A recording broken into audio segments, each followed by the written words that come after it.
Dobrý večer. Dnes sme to poňali trošku tak historickejšie, aby sme mali z toho ten pocit, čo sme mali aj my. Túto hudbu asi poznáte všetci. Alebo teda kto nie, tak je to Wojciech Kilar a skladba k filmu Francisa Ford Coppolu Drácula. Prečo hovoríme o Dráculovi dnes večer? V prvom rade o tom, že Drácula, alebo Vlad Tepes po rumunsky, bol jedným z veľmi zaujímavých hrdinov a bytostí, ktorá v 15. storočí bola v krajine, ktorá je známa ako Sedmohradsko alebo Transylvánia. A práve Transylvánia bola jednou z tých krajín, ktoré sme navštívili v rámci našej expedície Archa ako prvú. Transylvánia spolu s Moldavskom a Bezarábiou, ktoré bolo Moldavskom a Valašskom, vytvorili súčasné Rumunsko. Rumunsko je naozaj úžasná krajina. My sme radi, že sme to Rumunsko mohli vidieť v tom očarujúcom háve, napriek tomu, že je január, ale mali sme to šťastie, že bolo celkom pekne vonku. A vydali sme sa na prvú z našich ciest. My sme celý ten projekt nazvali, teda, ako som už spomínal, Expedícia Archa.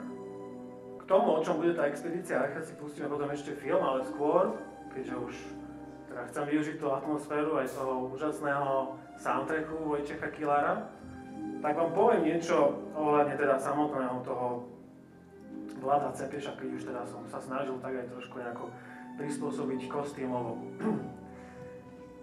Vlad Tepes, my ho poznáme, alebo vo všeobecnosti je známym ako Vlad Napichovač, aj keď v skutočnosti ono to Tepes neznamená napichovač. K.B.Gil, myslím, sa volá ten turecký ekvivalent tohoto slova a to meno mu dali Turci. To nebolo tak, že on napichoval svojich poddaných. To sú proste fámy. To napichovanie na okolí fáma není. To sa naozaj dialo, ale dialo sa to až potom, ako Vlad III, teda syn pôvodného kniežaťa Valašského a vojvodu Vlada II, začal, ako to videl v tureckom väzení, a ako začal vytvárať veľmi efektívny, múdry a šikovný protiútok a samozrejme všetky spôsoby obrany, ktorými bránil vtedajšiu Transylvániu, ale aj územia Moldávie pred rozpínavosťou Otomanskej ríše v tom 15. storočí. A myslím si, že podobne ako v prípade Bátoričky, aj v prípade Vlada Tepeša, ktorý je v Rumunsku viac považovaný za národného hrdinu, ako za krvilačnú šelmu alebo netvora, je takisto takouto mytológiou, mýtom, ktorý sa samozrejme dobre predáva. Čiže my sme sa už dostali do tej polohy tých simulakier, kedy sme samozrejme všetci vedeli v tej Transylvánii, že nič také tam nie je, že Drácula ako upír krvilačný neexistoval ako historická postava, len teda v predstavách geniálne spracovaných Bram Stokerom. Ale napokon, keď tam prídete, tak to naozaj to atmosférou dýcha. To je na tomto zaujímavé, že v podstate vy tomu transylvánskému akoby géniu loci prepadnete a samozrejme, že pôsobí na vás aj to jungovské podvedomie, to psyché, tie archetypy, ktoré sa tam nejakým spôsobom odrážajú. Napokon aj tá samotná mytológia, tie mýty, ktoré sa viažú k strigám. Strigoj je rumunské pomenovanie, teda bosorky po našom. A všetky tieto kulty divých zvierat, tej divočiny, tej Transylvánie, ktorá tam je, v podstate majú svoje archetypálne nejaké tie prapočiatky ešte niekde teda v dobách Dákov, ktorí obývali to územie pôvodne a obývajú v podstate doteraz ich potomkovia. Dáos znamená, to už hovoril Strabón, znamená vlk. A tým pádom samozrejme tá zvlčilosť, o ktorej hovorili už starí Babylončania, o ktorej hovoríme aj my stále, že teda ale sa zvlčil zo psu. A Napokon lupus, lúpenie, lúpež, tiež tak nejako súvisí, ale samozrejme to som si ja teraz tak poskladal. Ale ten vlk je stále symbolom zvieraťa, ktoré na jednej strane lúpi a na druhej strane žije absolútne slobodným divokým životom. A v tom je úžasná tá povaha Transylvánie, že oni vlastne tí vlci, ten archetyp toho zvieraťa, zakladá vlastne tú krajinu vždy na novo. Ten život, slobodu, cez krv, ale aj vyslobodenie vlastné, vlčat malých, ale napokon aj nejaké ďalšie generácie, čo príde. My sme mali možnosť tých vlkov tam naozaj zažiť, lebo sme spávali každú noc, teda na inom mieste, samozrejme toho Rumunska, zvlášť teda v Transylvánii, a chodevali sme tak, že popri ceste do lesov a zaparkovali sme tam auto a hore v tom stane sme teda mali možnosť prespať niekoľko nocí a niekde v niektorých oblastiach pri Brašove naozaj bolo počuť to zavíjanie vnútri v lese. A ja si myslím, že naozaj ten archetyp toho vlka, strigy, vampírizmu, ktorý má samozrejme svoje ešte predobrazy niekde v Južnej Amerike v postave Kupačabra a tak ďalej, ktorý bol najväčším, teda alebo najznámejším upírom, ktorý najviacej pravdepodobne mal obetí. Tak tieto všetky obrazy, tento nádherný mix toho akoby tradičného folklóru balkánskeho, ktorý sa mieša s ortodoxnou tradíciou, ortodoxnej cirkvi teda, ktorý sa mieša spolu s tou divokosťou Karpát, alebo teda tých pohorí Transylvánie. Ten vytvára naozaj stále ten existujúci tajomný spirit krajiny rumunskej, ktorá v žiadnom prípade už teda nenesie tie prvky tej krvilačnosti alebo toho lúpeživosti. Naopak, skôr sa mi zdá, že je akoby takým tým tieňom, ktorý vrhá západ na zvyšok Európy, v ktorom sa premieta jednak ten tieň lesku, žiarivého hyperkonzumu, ktorý sa dokonca v jednej dedine, ktorá sa zrazu roztvorí a je z toho mesto, spája spolu s tou tradíciou, s tým folklórom, ale aj s tou balkánskou náturou, spolu s cigánskymi poverami, povestiami, ktoré tam stále sú v tom Rumunsku cítiť. Aj keď idete, tak vidíte tam veľa cigánov, ale oni majú proste tí cigáni sú oblečení, majú ten svoj esprit iný, ako sme zvyknutí. Sú naozaj, tie ženy sú v nádherných krojoch, tam tých sukniach, bežne tak chodia, naozaj po uliciach. A muži v širokých klobúkoch a proste vyzerá to dobre. No. Neviem, hovorí sa mi to samozrejme dobre, nebol som tak, akože by som v nejakej osade zaparkoval, že by sme tam nejak dlhšie zostali, takže neviem to posúdiť, že či by sme s nimi dokázali aj dlhšie, ale minimálne teda opticky a filmársky to vyzeralo úžasne. Na rozdiel teda od tých osád, ktoré sú okolo Krompachov. Aspoň teda vytvarnejšie, určite. Rumunsko je čarovná krajina a ja verím, že aj v tej ďalšej časti, to znamená pravdepodobne budúci mesiac v Poľsku, budeme môcť takisto zaznamenať niektoré nové skutočnosti, ktoré sa týkajú komunít a spoločenstiev, ktoré tam sú. Ja by som teraz poprosil, že by sme mohli si pustiť film, alebo som teda takú krátku ukážku, ktorú sme sa snažili spraviť v rámci prvej tej expedície Archa, tak nám nemajte záujem, my sme to naozaj veľmi v rýchlosti, nedávno sme sa pred pár dňami vrátili, nejak tak strihli, aspoň aby ste si mohli čo to pozrieť. No, mne sa už od malička páčilo, ale asi veľa ľuďom, takýto ten Defender Land Rover. Je to autičko, ktoré sa už vyrába viac ako 60-70 rokov skoro a v podstate tie autá naozaj majú tú obrovskú výhodu, že viac ako 75% z nich ešte od tých čias, kedy sa začali vyrábať, je stále v prevádzke. A vyzerá stále rovnako. Preto sme si povedali, že na tú našu expedíciu, ktorú chceme robiť, expedíciu Archa, spravíme tiež takú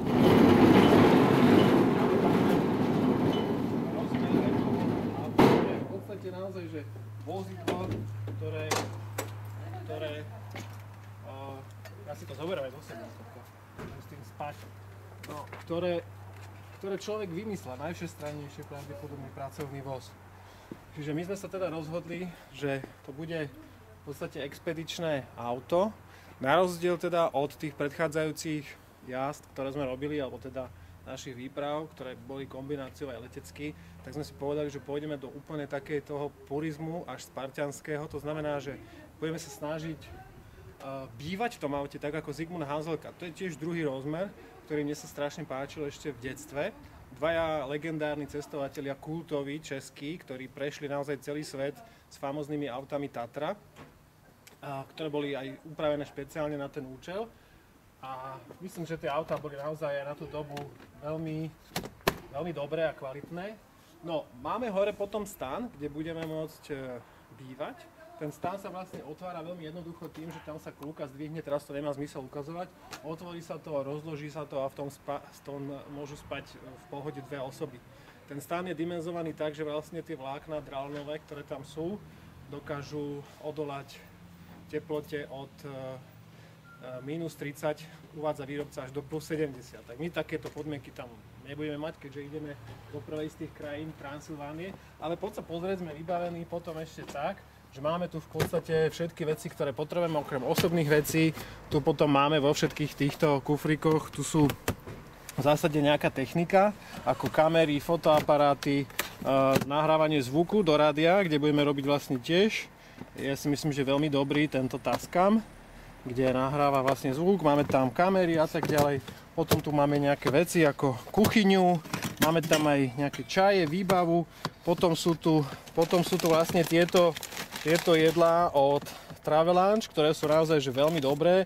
Tie jedlá sú o tom, že v podstate je to dehydrovaná strava, ktorá po zaliatí, dokonca v tomto samotnom, takže ako výhoda, že nemusíš umývať riady, ktorá vydrží jednak veľmi dlho, viac ako 2 roky, možno aj 5 rokov, ale podstata je tá, že teda zalieš to horúcou vodou a máš veľmi chutné a energeticky veľmi výdatné jedlo, ktoré odporúčajú aj horolezci.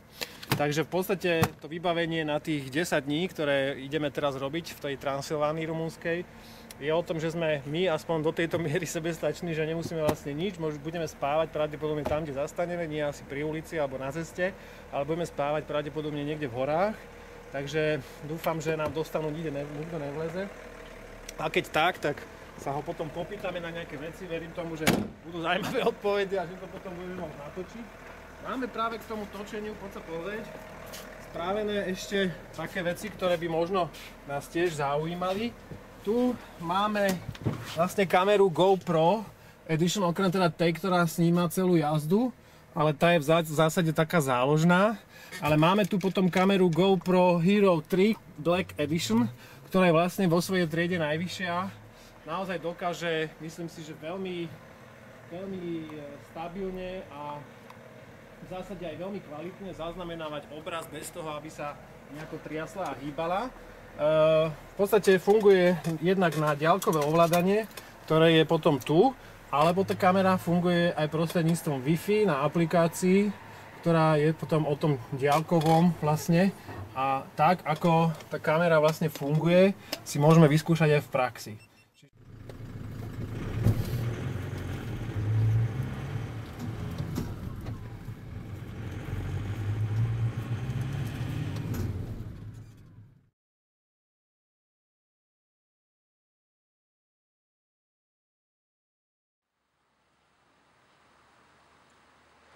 Dobré ráno, takže v podstate sme začali nový deň, prvý deň v Rumunsku a sme niekde v lese pri mestečku alebo dedinke Plopiš, takže tu nás sme v noci zaparkovali. Vyzerá to tu tak celkom fajn, len naozaj zima. Ako máte možnosť vidieť, dá sa naozaj v tom aute spať a dá sa tam v podstate naozaj prežiť. Aj dokonca veľká zima. V noci síce nejaký extrém nebolo, ale máme tu tak možno okolo 3 stupňov maximálne. A ten stán Extreme Forest je naozaj stavaný aj na takéto akoby poveternostné podmienky. Takže môžeme sa ísť pozrieť hore. Tieto schodíky, tento rebrík je vyťahovateľný, no a vnútri teda moc toho svetla není.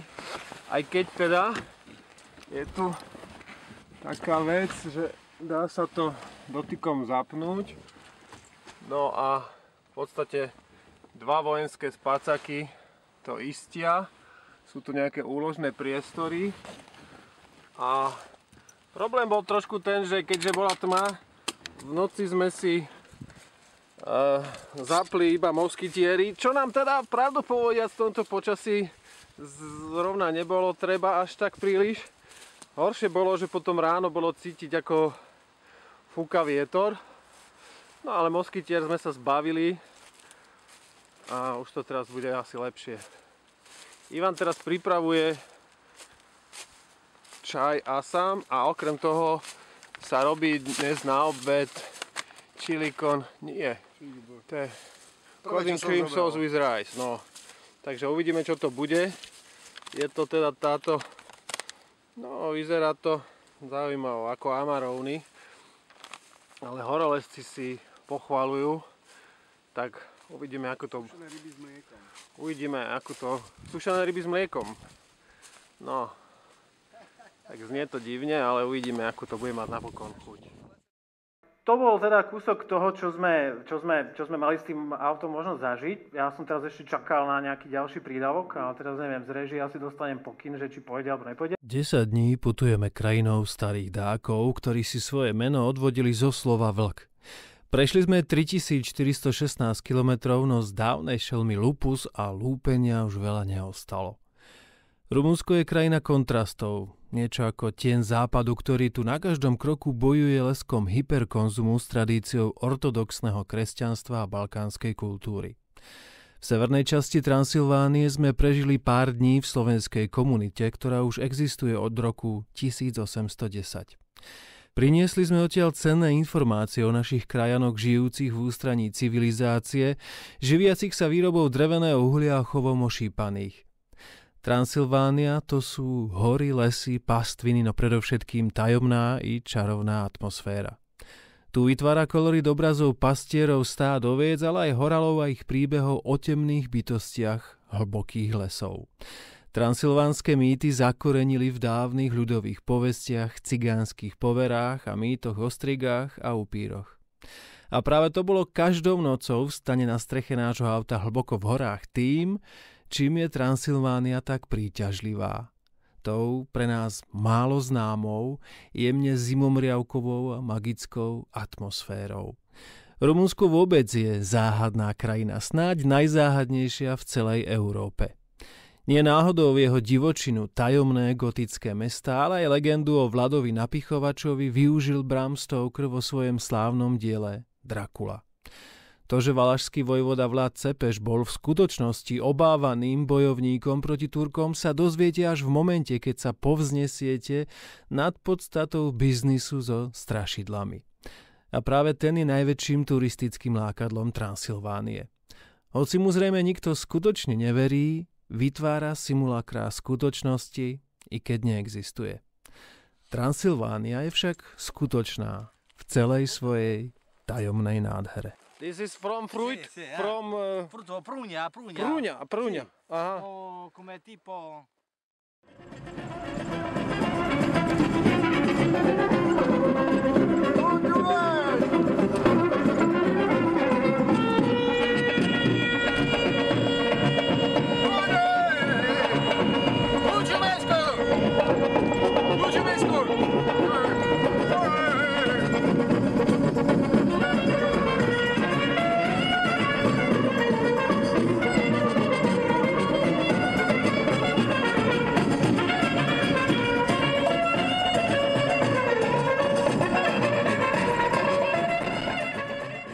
To vyzeralo možno trošku nebezpečne ako tá jazda, ale nebojte sa to tak. To auto chodí maximálne 100, a to sme radi, po tejto ceste tak 60 a ono to naozaj dosť dlho trvá.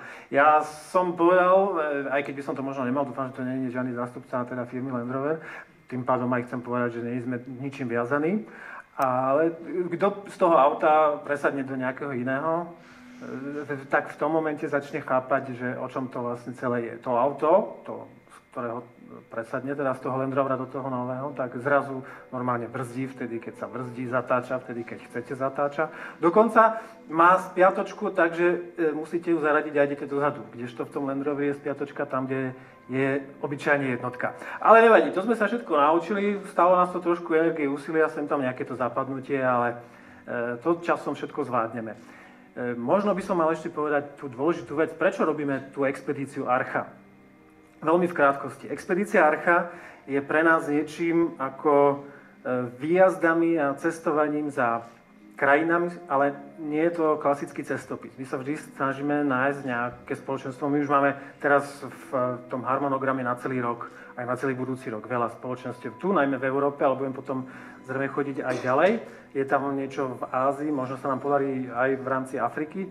Ale hlavne teraz, keď hovoríme o Európe, sú to spoločenstva, kde sa ľudia nejakým spôsobom dokázali odpojiť od toho globalizačného, civilizačného šumu, dokážu dokonca niekde fungovať aj bez toho, aby mali peniaze, majú svoju vlastnú menu, niekde inde zase sú sebestační tak, že nemusia chodiť do obchodu. Skrátka, sú na tom o niečo lepšie, možno aj psychicky, pretože dokážu fungovať bez toho inštitucionálneho parazitizmu, ako by som to tak jemne povedal. A vytvárajú predpoklady preto, aby generácie, možno nasledujúce, mohli žiť nezávisle teda od všetkých tých inštitúcií, ktoré sme si v celej tej našej komplexicite spoločnosti vytvorili na to, aby sme boli čoraz chatrnejší a zraniteľnejší. A práve preto si myslím, že je dobré rozmýšľať asi tak, že vracať sa späť k mnohým pôvodným zručnostiam, schopnostiam, vedomostiam a tak ďalej. A práve tá expedícia Archa má za cieľ nie chodiť po svete iba nejak tak samoučelne, ale skrátka chodiť práve za týmito komunitami, za týmito spoločenstvami, dokonca v Grécku, a to tam je spoločenstvo, ktoré už je spolu 1600 rokov. Teda, nemyslím úplne konkrétne tí ľudia, že by tam boli toľko, ale tá komunita už je teda založená pred týmto časom. Poprosím teraz, pozrieme si zo pár fotiek, ja vám to odkomentujem, keď môžeme, tak aj možno na celú obrazovku. My sme začali v obci Gemelčička. V tej obci, ona sa zvolá po rumúnsky Fadžetu, a v tej obci, môžeme kľudne, jasné, toto sme všetko už videli, to môžeme ísť rýchlejšie. No a v tej obci, ktorá je teda, už som to spomínal v tom komentári na filme, že bola založená už od roku teda 1810 plus minus, to tam datuje.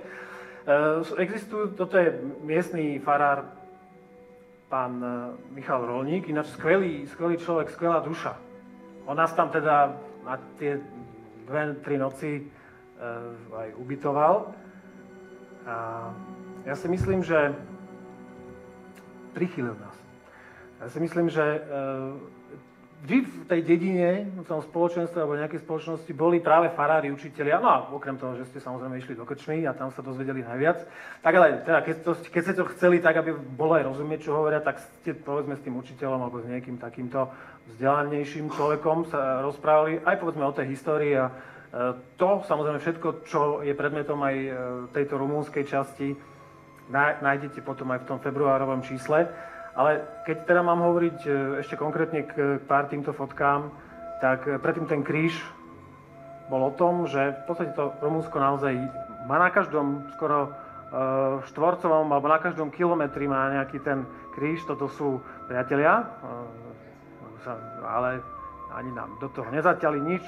Nemôžeme povedať, že by sa niečo, nejaký incident stal. Ale fotili sa radi. Rumunsko má naozaj veľa tých pripomienok na to, že sú to ortodoxná krajina, tá pravoslávna cirkev, tá ortodoxná teda cirkev tam je, myslím, nejakých 90-80% zastúpená.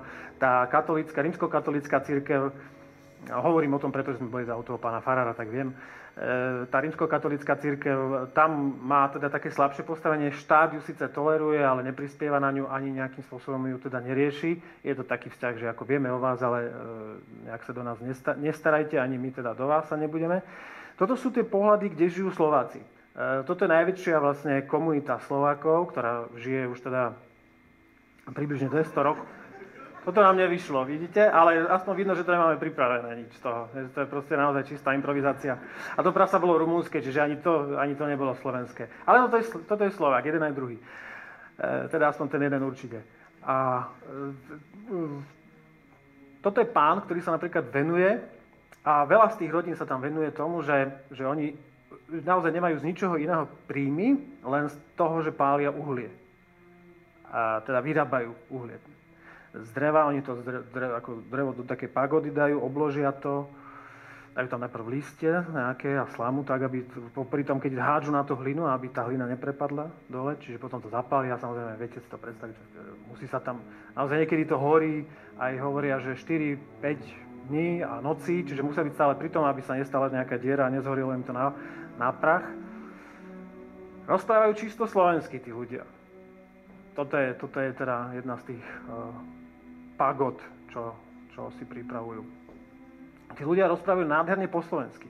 A ten pán farár hovorí, že vlastne tá naša slovenská komunita, ktorá tu je možno taká asi Bohom zabudnutejšia, alebo treba tie maďarské komunity, alebo povedzme aj iné.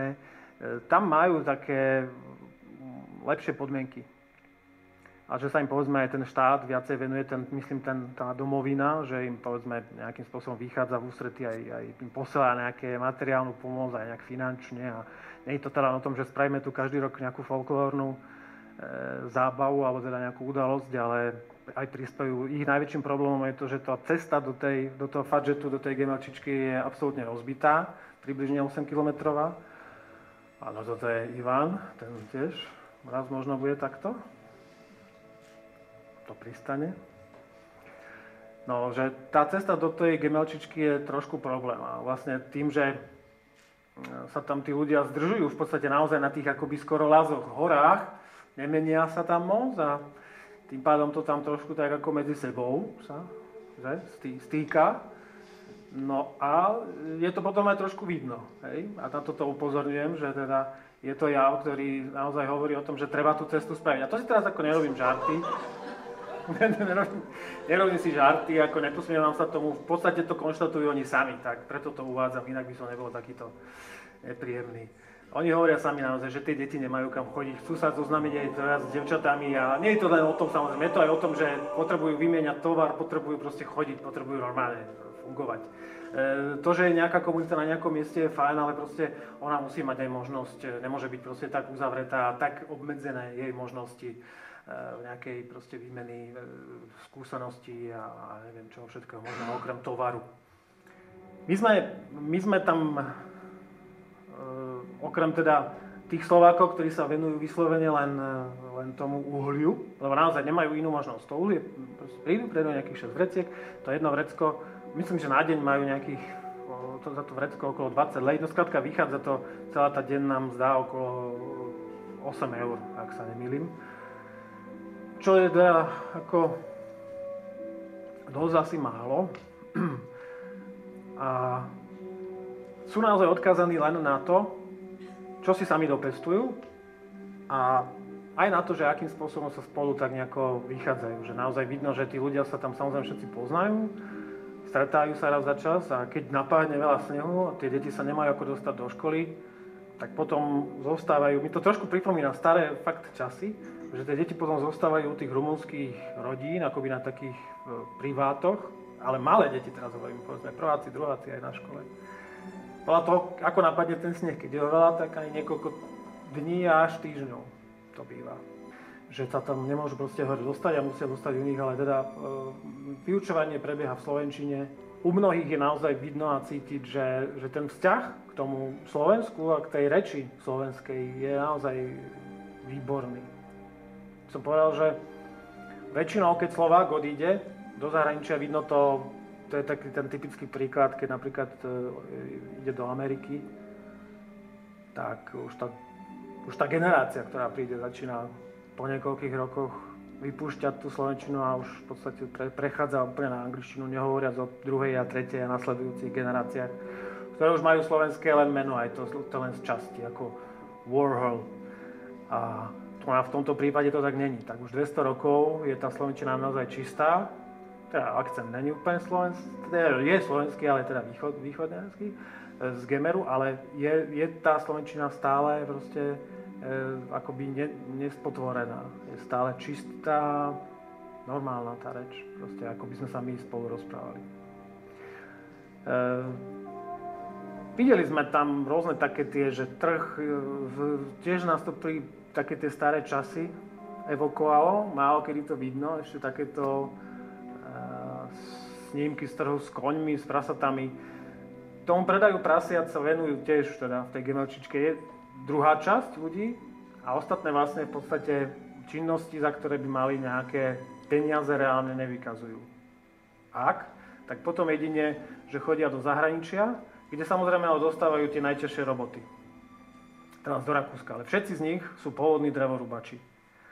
Lebo to, akým spôsobom tá obec vznikla, poviem ešte taký príbeh, že väčšina z tých, čo prišli, bol Gemer, Orava, skôr tieto časti Slovenska. A na Orave bolo v tom čase, o ktorom hovorím, na začiatku toho 19. storočia, bolo teda jednak veľké sucho, tým pádom aj sa stalo, že boli dosť časté požiare. A teda keď niektorá z tých rodín na Orave treba vyhorela, tak sa jeden z synov rozhodol, že teda on pôjde skúšať šťastie na iný koniec ríše, vtedy Rakúsko-Uhorskej, do Sedmohradska. Nechal tam toho brata s jeho, povedzme, rodinou a tak sa dohodli, že nepredávaj ty žiadne gazdovstvo, ja budem si hľadať niečo s tou rodinou, možno keď sa vrátim, tak sa potom nejako vysporiadame alebo sa nejako dohodneme, ale rozhodne to nepredávajme, aby sme sa vlastne my nezbavili tej odčiny, tak pôjdem ja teda, sa obietujem a pôjdem ja skúsiť šťastie. Takto naozaj nabalený, povedzme, na tom jednom, čo ja viem, že povoze, ktorý ťahal zväčša dobytok, tak čo sa tam naň zmestilo, to sme si kúpili novú konvičku na čaj. Čo sa tam naň zmestilo, tak na tom povoze takom ako išli celá tá rodina niekoľko proste stoviek kilometrov do tej oblasti, kde im ponúkli, že dobre, vy za to, že nám tu vyrúbete tie hory, ktoré tu máme, tak tú časť adekvátnu tej vašej práci vám nevyplatíme, ale môžete si tam postaviť dom a môžete tam mať pozemok. Toto je hrad Brán pri Brašove, asi približne 20-30 km od Brašova. Na tomto hrade bol veľmi krátky čas, teda ten Vlad Cepeš. Použil tento hrad, alebo teda to prostredie, najčastejšie hovoria, že teda toto prostredie použil Bram Stoker ako predlohu k filmu, aj Francisco Ford Coppola teda uvažoval nad týmto priestorom, ako nad teda hradom. My vieme, že v tých prvých filmoch ešte zo začiatku 20. storočia bol tým hradom v Oravský hrad, áno, kde ešte hral teda Bela Lugosi. To bol teda iný trošku priestor, ale toto je naozaj že miesto, kde sa zdržiaval teda konkrétne tá historická postava. Neviem, prečo mu hovoria čert, však to je sympatiák strašný. Ja si myslím, že naozaj niektoré tie sú prehnané, tie tvrdiny. My sme boli aj v rodnom dome, k tomu sa asi dostaneme. Ale ešte by som zastal pri tomto, predsa len mi to nedá, pri tomto Vladovi. Úrodná nížina, ktorá je za tým tektonickým zlomom, ktorý je práve za hradom Dunaja, hej, tam je taký zlom a tam vlastne ten Dunaj prechádza z tej úrovne tej akoby skoro horskej rieky Dravej do takej tej nížinnej rieky, potom viete, že potom putuje ďalej až teda k tomu úplne dolnému toku a vlieva sa teda do delty. Toto, čo som hovoril, je potom nedaleko sú železné vráta, potom máme tu deltu Dunaja, kde sme boli sa tiež pozrieť a vlieva sa teda do Čierneho mora, skoro do Červeného. To bude tými okuliarmi. A tá práve nížina za tým hradom je obrovskou a jednou z najúrodnejších zemí vôbec možno na svete. V Európe určite. Aj samozrejme naša podunajská Žitný ostrov, nížina je takisto veľmi úrodnou zemou. Ale čo je podstatné, je, že sa tam zvádzali obrovské boje práve o túto. Je to zem skutočne presiaknutá krvou. Takže ten boj a to prečo ju bránili, pretože bola samozrejme úrodná, tým pádom proste prinášala obživu a budúcnosť tej krajine a ľuďom, ktorí tam bývali a spravovali ju.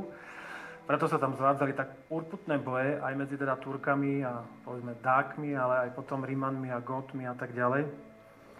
Takže tá postava Vlada Cepeša, ktorý bol naozaj pre aj sultána obrovskou prekážkou v dosiahnutí teda tohto územia, je dôvodom, prečo vtedy fungovala už svojím spôsobom tá propaganda, ktorá z neho spravila teda toho iba vyslovene tú krvilačnú šelmu. Na druhej strane zase treba povedať, že na tom hrade, môžeme ísť ďalej, na tom hrade Brán je zase dobrý ten turistický biznis, takže oni v podstate sú aj vďační asi nakoniec aj tomu Bremstovkrovi a tak ako som to už dokonca dvakrát dnes spomenul, tak je to, tá skutočnosť je veľmi výrazne podporovaná tým marketingom tam a tak, aj keď si myslím, že my by sme to tu u nás dokonca robili aj lepšie asi, že naozaj to Rumunsko, tá Transylvánia žije z tej svojej histórie, ale aj z toho akoby kultu toho Drákulu. Mimochodom Drákula, ešte to som možno nepovedal, ale pre mňa je to dosť podstatná informácia. Vladov otec, Vlad II, on dostal rytierský rád draka od Žigmunda Luxemburského, vtedajšieho cisára ríše rímskej. A vlastne za to, že bol takým udatným bojovníkom. My sme to videli, proste to je reťaz, je tu zavesený ten drak. A odvtedy si on začal hovoriť drák. Alebo drákoj im hovorili aj. Drágulé sa hovorilo obyvateľom potom, ktorí boli v tej oblasti okolo toho hradu a toho ich šéfa, ktorý spravoval aj tie oblasti. Ale čo je podstatné je, že to vôbec nie je tak, že by to bol ako Drákula, proste to znie to príliš ako tak vampírsky. Ale v zásade je to honor, ktorý bol daný človeku, ktorý bránil kresťanstvo, alebo aj povedzme tú našu akoby kultúru pred teda tými výbojmi Turkov. Čiže dnešná cirkev, paradoxne, ktorá vidí Drákulovi dokonca aj celkom vážne niekedy, lebo mali sme tu možnosť to máme počuť, že teda sú veľkými odporcami Drákulu, pretože to bol čert. Ale drak zároveň po rumunsky znamená čert, to je problém. Hej?